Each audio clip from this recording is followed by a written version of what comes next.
For some years, I have worked on a few films about HIV. During that time, I met several people who told me about another malicious virus that spreads like an epidemic across the world. I decided to investigate it more closely. Can I protect myself against it? Is there possibly a cure? Can I die from it? We traveled the world to see how the virus affects people in different countries and why some are hit harder than others and how they handled the problem. I started in London to put some questions to an expert in the field, Mr. Charles Gore. There are estimated to be approximately 150 million people living with hepatitis C in the world at the moment. And the latest figures suggest that 700,000 of them die every year as a result. So this is a big problem. And it is, in fact, everywhere. Some countries are more affected than others, but there are very, very few countries where there's no hepatitis C at all. So some of the most affected countries are Egypt, which has a prevalence of something like 10-12%. Pakistan, where the prevalence is perhaps more like 5%, but it's twice the size of Egypt, so it's actually the same number, about sort of 6 or 7 million, something like that, people. Mongolia has a very high prevalence. So all sorts of different countries have different prevalences. Even the US has quite a high prevalence of maybe up to 3%. Typically, the prevalence in Europe increases as you go south and east. And Italy is a particular example. It has very high prevalence amongst women, much more than in many other countries, and particularly in the south of Italy. And we believe that this is due to gynecological interventions in the 60s, 70s and 80s, but nobody has really pinned this down very clearly. Italy is the European country which is most affected by hepatitis C. I was curious as to why Italy was more affected than, for example, Sweden, where I come from, and why so many more women than men are in southern regions of Italy. I contacted EPIC, which is the Italian Patients Association, and asked them to help me find a woman with hepatitis C in southern Italy who would be willing to tell her story. Now I'm on my way to see her. She lives in Sicily and became infected during a blood transfusion when she gave birth to her first child. Io ho scoperto di avere l'epatite C quando ero in gravidanza del mio secondo figlio e durante gli esami di routine è venuto fuori questo problema ed è stato un momento estremamente drammatico. Così drammatico perché, come tutti i momenti drammatici, si fissa nella memoria tutto quello che è successo in quel preciso istante. Ricordo perfettamente il luogo, la faccia del medico, tutto quello che è successo. Ed è stato molto difficile perché in quel momento, stiamo parlando del 94, non si sapeva moltissimo di questo virus e il consiglio che mi fu dato da tutti i medici interpellati fu quello di sospendere la gravidanza. Non so se per incoscienza, se per amore del bambino, non so che cosa successe in quell'attimo. Io mi affidai totalmente alle parole di fiducia di un amico biologo e decisi di andare avanti. Certo, poi dopo il parto non ho avuto il coraggio di allattare il bambino perché mi fu espressamente sconsigliato, cosa che poi si è dimostrata inesatta. Quindi questa mancanza devo dire che mi è pesata per molto tempo. The reason that some countries are more affected than others tends to be to do with various periods of particularly unsafe healthcare. So, because that is the predominant way in which it has been spread. And that might be a period where they had unsafe blood and did a lot of blood transfusions, for example. In Lila's case, it was vital to receive a blood transfusion. But before 1991 to 1992, it wasn't unusual that women received blood after they had given birth to child, so that those who were tired out would recover and get rosy cheeks. Not only in Italy, but in several parts of the world where there was blood with a short expiration date. This was before they had begun to screen blood for viruses. But what is hepatitis C, and how do you become infected by it? And how many different hepatitis are there actually? It is time to go home to clear the terms with someone who knows all about this.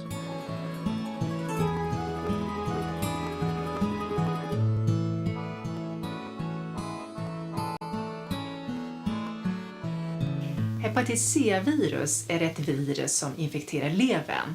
Och den sätter sig i levern och infekterar levern. Och det kan göra att det blir inflammation i levern som leder till skador.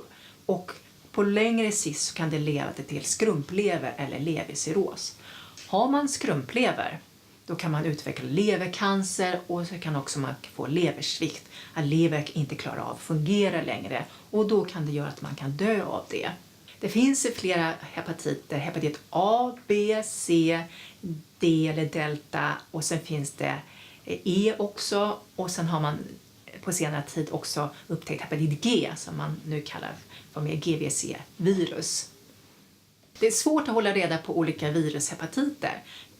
Hepatit A, den får man via maten eller munnen och det kommer ut genom fäses och det man kallar för fekal-oral smitta. Man får via mat eller dricka och det är ganska vanligt i utvecklingsländer där man får det som barn.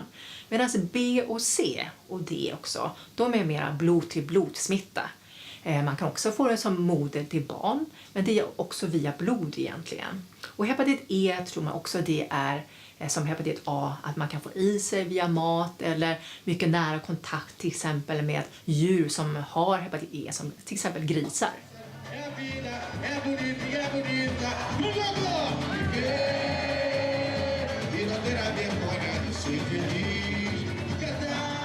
We will return to Sue Ellman with more questions afterwards as they rise during our journey. But now we continue our journey and travel to a big country with a population of over 200 million. I met Paulo in Copacabana on a rainy day in February and followed him a few days. Manhã da bonita manhã, na vida uma nova canção. Eu descobri a hepatite C em 2002. Né? Eu não sei como é que eu me contaminei. Eu posso ter me contaminado até pela agulha que o governo aplicava, aquelas máquinas para vacinar as pessoas. Pode ter sido por um dentista. Piercing eu não tenho tatuagem, não pode ser, mas isso também contamina as pessoas. Então, eu não sei como peguei, mas acredito que tenha pego há mais de 20 anos antes do diagnóstico. Esse diagnóstico de 2002, eu só soube quando comecei a sentir dores. Comecei a me sentir mal, parecia um estado gripal, parecia um mal-estar geral. Então, aí que eu comecei a procurar os médicos e eu descobri que tinha hepatite C, passei por 5 médicos, demorei 1 ano.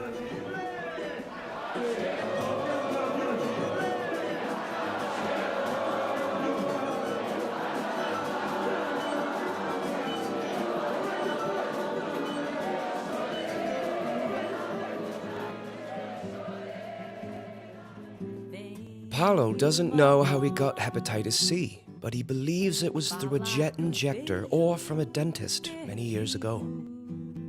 Needles used in the healthcare by tattoo artists, acupuncturists, dentists, etc.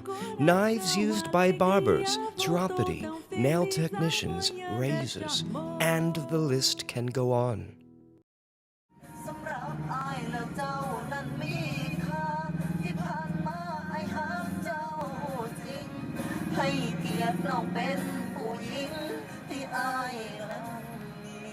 We fly on to Khon Kaen in northern Thailand. I have been told that the Buddhist monks in the 20th province finance an entire hospital through donations to help people who have been affected by hepatitis C.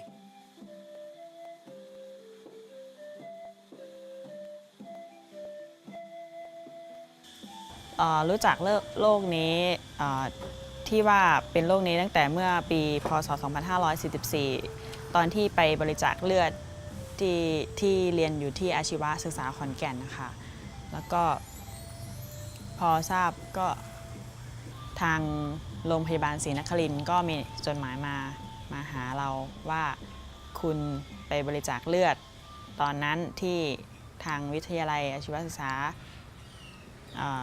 เหมือนคุณจะมีเลือดไวรัสตับอักเสบซีให้คุณเข้ามาตรวจอีกรอบนึงพอไปตรวจอีกรอบนึงก็พบว่าเป็นโรคนี้ในร่างกายเราอะค่ะแล้วก็รับไม่ได้ว่าทำไมต้องเป็นฉันด้วยอะไรอย่างเงี้ยค่ะก็การปฏิบัติตัวก็คือปฏิบัติตามที่อาจารย์หมอแนะนำนะคะก็คือพักผ่อนให้เพียงพอรักษาสุขภาพไม่กินสุกๆดิบๆค่ะออกกำลังกายด้วยค่ะอาการเริ่มเลยอาการของโรคไวรัสตับอักเสบซีที่เป็นนะคะก็คือก็ตอนแรกก็ไม่รู้หรอกว่ามันเกิดจากการเป็นไวรัสตับอักเสบซีที่ว่ามันจะเหนื่อยง่ายเหนื่อยหอบอะค่ะก็จะเพลียจะแบบง่วงอย่างเงี้ยค่ะ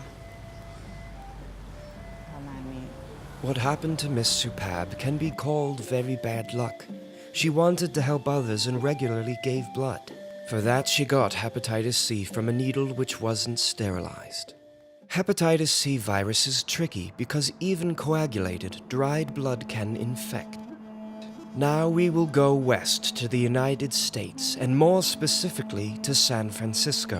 I've arranged a meeting with Christopher at the National AIDS Memorial Grove, where he goes occasionally to meditate. I was diagnosed in, I believe it was 2009. I kind of don't remember. But yeah, it was 2009, give or take a year. I went to a city clinic to exchange some needles because at the time I was a pretty hardcore heroin addict living on and off in the streets. So after 2 days, the doctor called me up and asked me to come in to speak about the blood work. And I knew, or I was speculated, that I either had HIV or hepatitis C. So I went in and he told me that I had hepatitis C and that my viral load was over 13 million. So he speculated, since my viral load was so high, that I've had it for at least 10 years. And so it's really hard to tell, you know, when it was contracted. I know the first time I picked up a needle was about 20 years ago, so I'm guessing I could have had it for up to 20 years.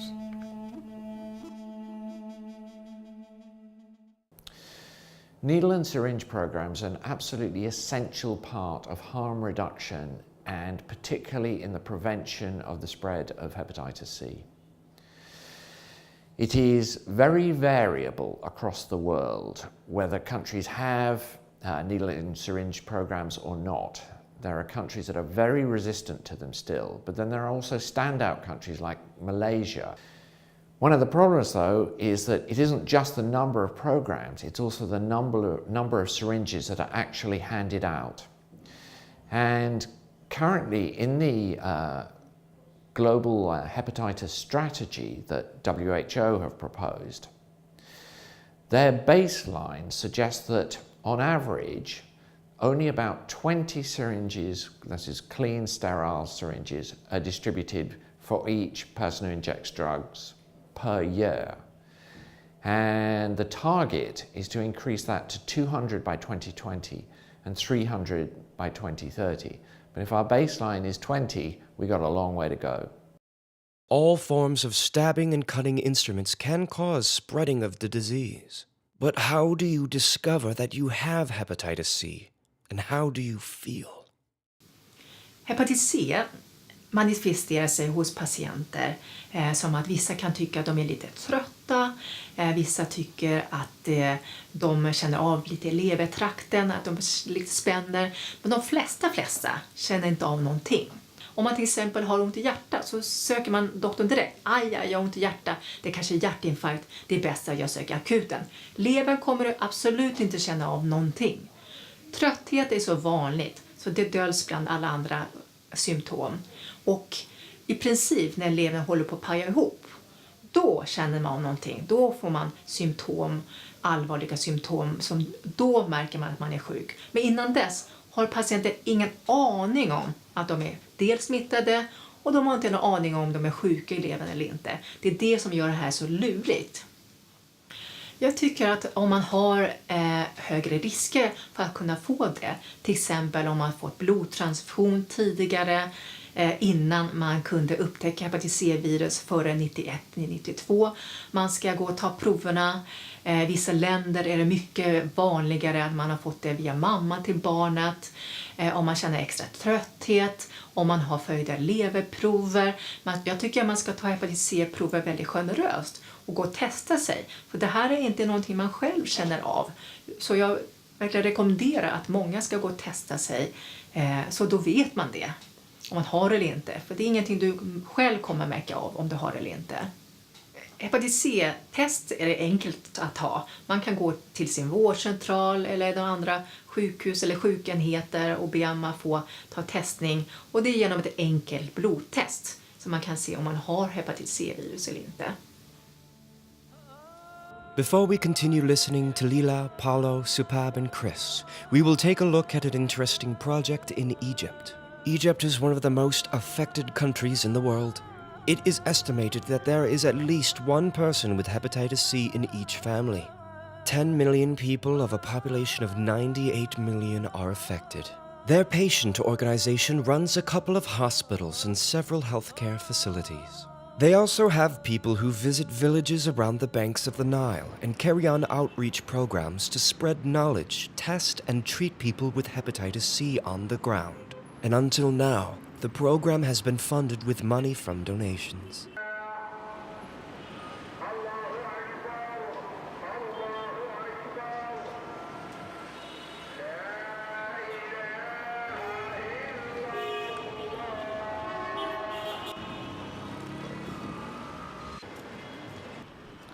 In Egypt, we have many patients with liver diseases, mainly due to viruses.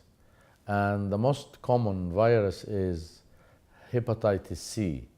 And this virus is coming from blood contamination.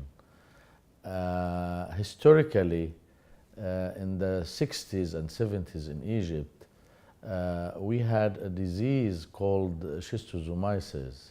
It's a parasite in the Nile, and that parasite infects almost all farmers in the delta. So we had, in the 50s and 60s, millions of Egyptians having these parasites, especially in villages where the Nile and the small tributaries of the Nile. The treatment of that parasite was intravenous injections.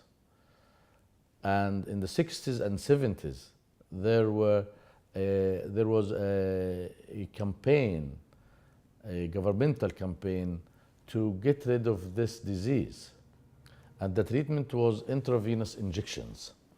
So long rows of farmers every day were taking the injections one after the other without proper disinfection. Egypt, they definitely have access to treatment. There is this huge government program that's expanding all the time. In the rest of Africa, that is geographic Africa, it's very patchy. Some countries are beginning to register the drugs and provide access, but by and large, no. People, in most cases, do not have access yet. Our association, the Association of Hepatic Patient Care in Egypt, is now working and treating many patients with hepatitis C. And after the revolution, the governmental situation is totally changed. They were ignoring the problem before the revolution, and we were working as non-governmental organizations only.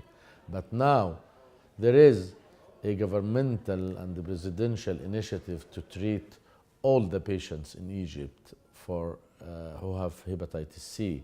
So in the last few days, we received a governmental initiative to cooperate with us to reach the goal of treating, say, 1 million patients of hepatitis C in Egypt, because the Ministry of Health cannot do this alone. Egypt is one of those countries with an enormous prevalence, and they have therefore made an arrangement with manufacturers essentially to try and provide treatment for everyone. أنا انصبت بالمرض ب 25 سنة ومارست حياتي عادي، مفيش أي مشكلة.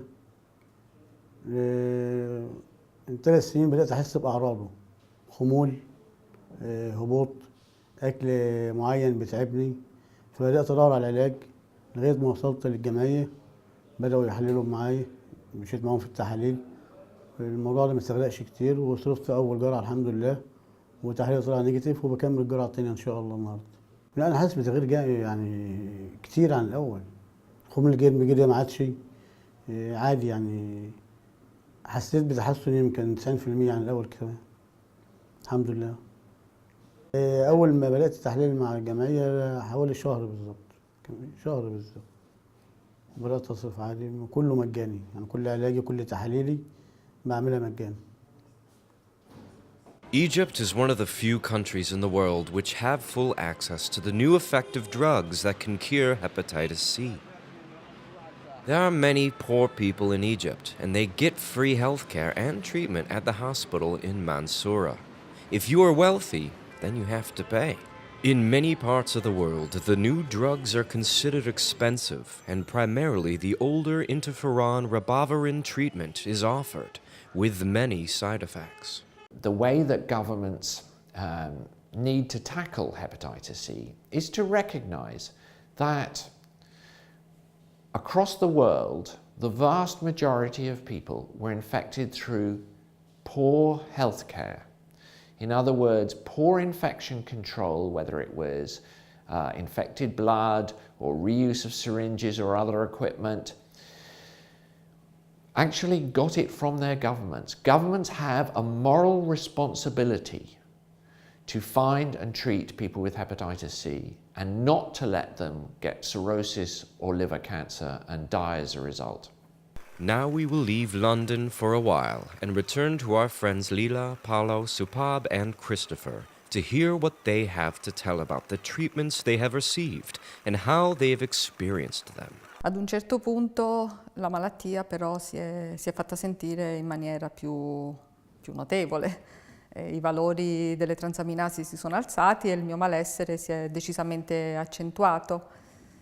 In quel momento il problema si è posto nella sua gravità e io presi la decisione di curarmi in maniera seria, mi sottoposi alla terapia con l'interferone e la ribavirina e tutto questo ha cambiato tutto, nel senso che i miei amici ne sono venuti a conoscenza perché la terapia era molto forte ed era quasi impossibile tenerla nascosta. Eu descobri a hepatite C, né, e comecei o tratamento e eu passei por todas as fases que uma hepatite pode causar. Comecei, quando eu descobri já estava com cirrose, né? Se descobrisse antes era melhor, mas quando eu descobri já estava com cirrose, eu tinha passado 20, 25 anos da época que eu acho que me contaminei. E depois fiquei acompanhando o tratamento, acompanhando a evolução da doença, sempre fazendo exame, no início de 6 em 6 meses, no início de 3 em 3 meses, depois de 6 em 6 meses.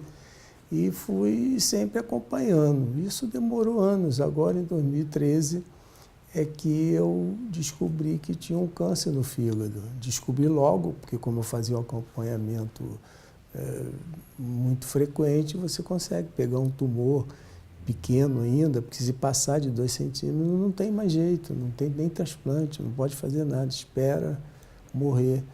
Então, eu tive a sorte de descobrir antes. E entrei na fila do transplante. Eu, quando descobri que tinha hepatite C, descobri que tinha hepatite B também, né? Então, eu sempre preocupa mais. E o tratamento também é um tratamento que pode causar outras doenças, né?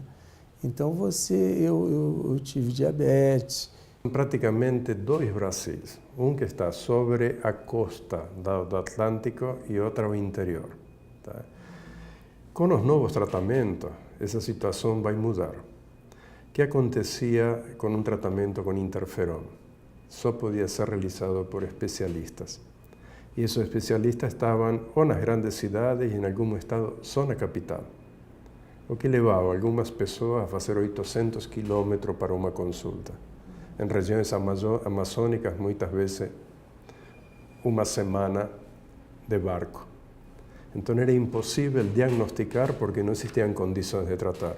Com os novos medicamentos, acreditamos que em 2 ou 3 anos o tratamento estará chegando ao interior. O tratamento simplifica muito e qualquer clínico geral com um mínimo de experiência poderá tratar a hepatite C.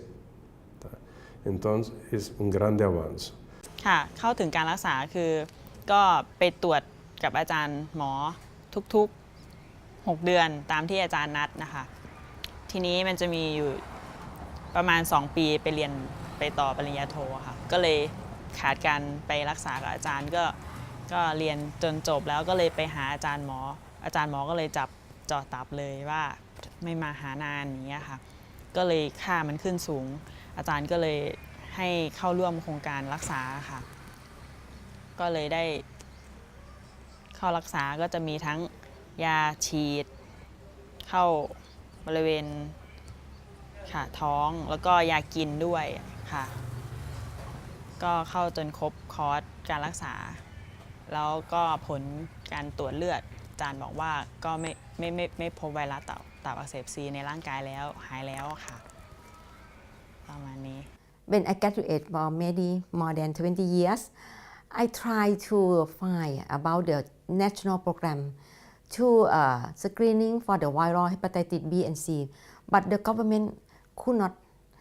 I remember that maybe 4 years ago, President from the World Hepatitis Alliance came to this country, and so I bring him to saw the health of Prime Minister to talk about the screening program for awareness.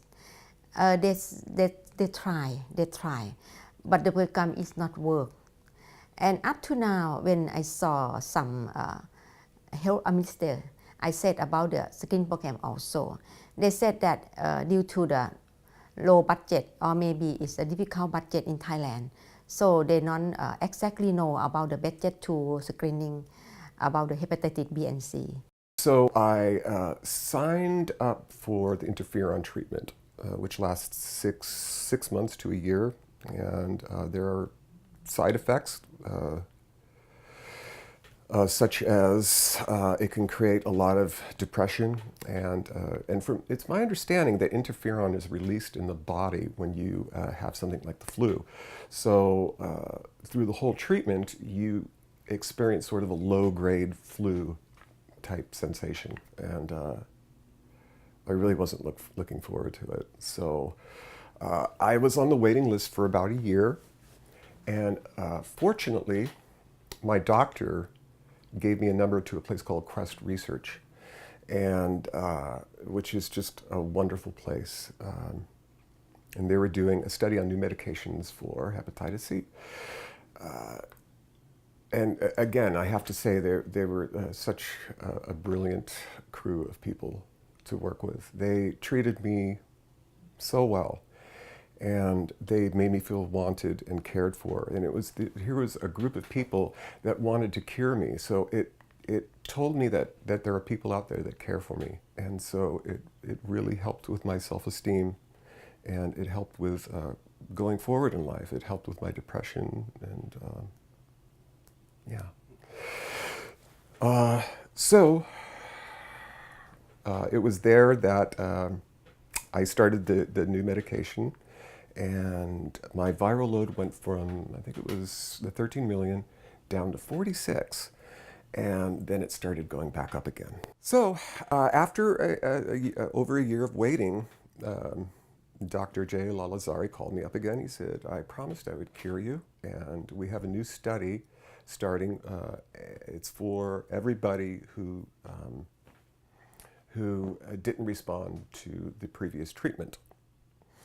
So it was a whole new set of drugs. They didn't have a name yet. They were called like 3L11 and so forth, I guess because they're experimental. And I took it with ribavirin. And I was told that drug would be the only one that would possibly give me side effects. But I didn't experience any, thankfully. And within about a month, my viral load was clear. And so I continued the treatment for 12 weeks just to make sure it was out of my body. And it's been somewhere around 6 months, I think. And I'm still undetectable, so they consider me cured, and I guess I consider me cured, and I'm so incredibly grateful for that. And you know, because it was a trial study, I didn't have to pay for the medication.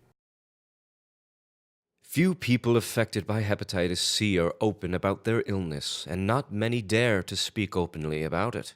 Many are afraid of how people would react, and that makes many withdraw to a life completely dominated by the illness. Stigma and discrimination are a big issue in viral hepatitis. And the reasons and the way in which they come across are different in different parts of the world. Stigma is a very big problem for hepatitis C patients in Egypt. Many patients lost their jobs because they have hepatitis C, and many young people cannot get their job because they have hepatitis C. And also in families, sometimes there are marriage problems due to hepatitis C, simply because there is no awareness of the disease. Many people thought that this is contagious and very infectious, and it is not. Unfortunately, there are a lot of cases of really what amount to human rights abuses going on connected with viral hepatitis. People losing their jobs or being excluded from education. Indeed, babies that are born infected being just left.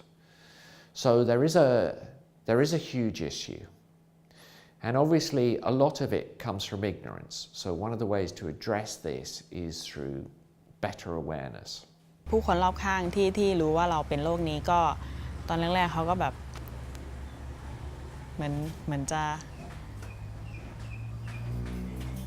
แบบยังไงล่ะเวลาการกินการดื่มอะไรอย่างเงี้ยค่ะใช้ช้อนร่วมกันเขาก็แบบต้องแยกช้อนอะไรอย่างเงี้ยแก้วน้ำก็ต้องแยกแก้วอะไรเงี้ยเราก็เลยไปถามอาจารย์หมอว่าเวลาตับอักเสบซีเนี่ยมันติดต่อกันได้ไหมโดยการทานข้าวกินน้ำอะไรร่วมกันอาจารย์บอกว่ามันไม่ได้ติดต่อทางแบบกินข้าวกินช้อนร่วมกันแก้วน้ำด้วยกันอย่างเงี้ยค่ะไม่ใช่ค่ะก็อธิบายให้เขาฟังค่ะ What we need to make sure is that we have laws and policies in place in every country that outlaws any form of discrimination against people living with viral hepatitis. Eu mesmo que me afastei um pouco, eu que me afastei das pessoas. Eu tenho consciência disso, que as pessoas às vezes não têm, acham, pô, me abandonaram. Não, eles não te abandonaram, você que se afastou. E foi o que aconteceu comigo. And one of the things that we need to do is to encourage people with viral hepatitis to speak out about it. We are really, as a community, far too reticent about the fact that we have hepatitis C or hepatitis B. And I think it is incumbent upon us not just to demand changes in laws, but actually to speak out ourselves, to show that we are just ordinary people. There's nothing different about us. We just unfortunately have a virus. And until we have the courage to do this, I'm not sure that we can really shout at other people for not doing more. Para poder explicar estigma y discriminación, tenemos que explicar primero por qué se llama que a hepatitis C es un asesino silencioso. Tá? Eu opino diferente. Tá? Não digo que seja uma doença silenciosa, e sim uma doença silenciada. E silenciada pelos próprios infectados, que não abrem a boca, que não querem falar que têm hepatite C. Isso è terribile. E devo dire che qualche contatto l'ho perso perché ho avuto più di un'amica che evitava anche il semplice bacio sulla guancia e devo dire che mi sono sentita un'appestata. Io che già vivevo con la paura di poter contagiare anche i miei, cosa praticamente scientificamente impossibile, però l'affetto per i propri cari ti porta anche a queste forme esagerate di apprensione. E tuttora mi viene difficile parlarne perché ho paura di vedere nell'altro questa ritrosia, di essere trattata come una persona che può creare del danno. Per quello che riguarda il lavoro, io ho lasciato il lavoro, non so fino a che punto volontariamente perché mi sentivo così stanca quando avevo i bambini piccoli. E quando i ragazzi sono cresciuti non sono più riuscita a rientrare nel mondo del lavoro, ma devo dire che la mia ricerca poi non è stata particolarmente motivata perché la stanchezza mi permetteva a malapena di fare le cose quotidiane. E in ogni caso il virus è un virus che ti debilita sia fisicamente che psicologicamente. La stanchezza ce l'hai pure a livello psicologico. Sei una persona molto debole, molto facilmente attaccabile. And some of this, unfortunately, is about self-stigmatization. It's our own fear rather than any real discrimination in some countries. And we need to get over this. When we did a survey of people living with hepatitis C, about a third were afraid to tell the people close to them. And indeed, in one particular country, 75% had not told a single person, other than obviously the person who tested them, that they had hepatitis C. This really does not help. So it's incumbent upon us as the community, as much as on governments, to tackle this. But if we don't tackle this, this is going to be a major impediment to elimination. As far as stigma goes, I consider myself the poster boy of stigma. I grew up with a handful of stigmas. I see if I can think of them off the top of my head. I'm a gay male. I was an IV drug user. I experienced homelessness. I was diagnosed with depression, which is, I guess, a form of mental illness. And I know I'm forgetting another one somewhere, but I had a handful of stigmas already on me. So this just sort of added to the mountain, I guess. Recently, I was told by Charles Gore from the World Hepatitis Alliance that there are rather 80 million who have hepatitis C than 150 million that we told in the beginning. The surveys are rather substandard, and there are countries with large populations which don't even participate. Some claim that 170 million is closer to the truth. We will never find out the exact amount, and it is actually of secondary importance. We can conclude that we talk about a very large amount of people who need help to get a life without hepatitis. The goal of elimination of hepatitis B and C by 2030 is a wonderful goal to have, and it's something we've been pushing for really quite some time now. But it will require an enormous scale-up, really of almost every single part of a hepatitis program. We need to start with awareness and do a lot more there. Still, people don't know about hepatitis B and C. Then we need to definitely make sure that prevention programs, including harm reduction, but also safe blood, safe injection, generally safer healthcare are in place. Then perhaps the critical bit is testing. The current estimate is that less than 5% of people globally have been diagnosed with hepatitis B and C. So that leaves 95% of people currently living with cancer-causing viruses who are not diagnosed. And then, of course, once we diagnose them, we've got to make sure that they get into care where they can get access to treatment. And then we have to make sure that treatment is available. And that needs to be the best treatment we have.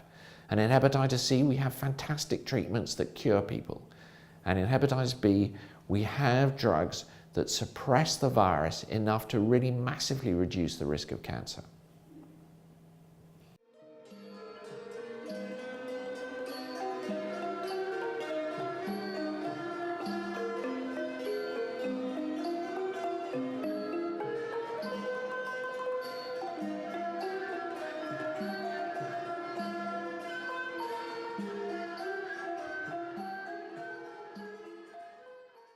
Right now, there is hope for a world free of hepatitis C. We have new effective drugs that cure, and the World Hepatitis Alliance attests to that as they start the movement No Hep on the 28th of July 2016 on World Hepatitis Day.